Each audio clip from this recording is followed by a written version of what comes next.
2022 new energy outlook report जारी।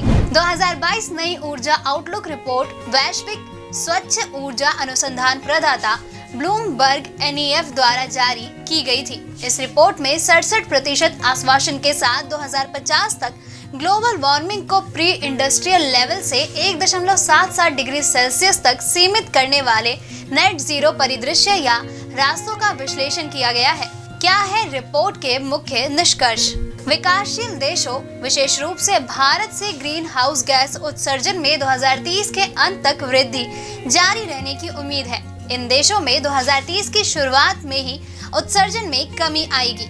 चूंकि Europe, America, Australia और जापान में उत्सर्जन 2022 में पहले ही चरम पर पहुंच चुका है, इसलिए आने वाले वर्षों में उनमें तेजी से गिरावट आने की उम्मीद है। चीन से उत्सर्जन 2022 में चरम पर होने और विकसित देशों के प्रक्षेप वक्र के साथ फिर से जुड़ने से पहले कुछ समय के लिए स्थिर होने की उम्मीद है।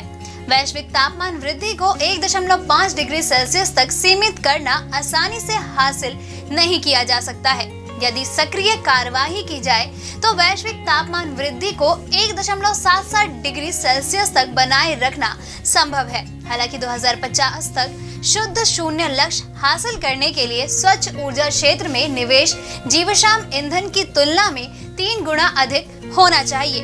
इस दशक के अंत तक उत्सर्जन में 30% और 2040 तक कुल मिलाकर 6% प्रति वर्ष की गिरावट की आवश्यकता है। तब भी ऊर्जा क्षेत्र तब तक वांछित उत्सर्जन लक्ष्यों तक नहीं पहुंच पाएगा जब तक कि कोई क्रांतिकारी परिवर्तन नहीं होता।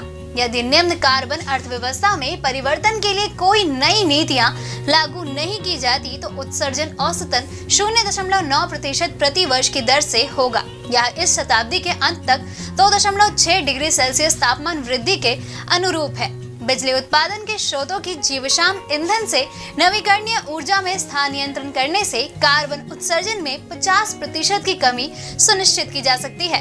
परिवहन क्षेत्र और औद्योगिक प्रक्रियाओं में कम कार्बन वाली बिजली का उपयोग करके लगभग 25% उत्सर्जन को कम किया जा सकता है। शेष उत्सर्जन को हाइड्रोजन यानी 6% और कार्बन कैप्चर और स्टोरेज 11% का उपयोग करके संबोधित किया जा सकता है। दोस्तों, अगर आपको हमारा ये वीडियो पसंद आया हो तो इसे लाइक और शेयर करना ना भूलें। जल्द आपसे फिर मुलाकात होगी एक नई वीडियो पे, एक नए इन न्यूज के साथ। तब तक के लिए नमस्कार।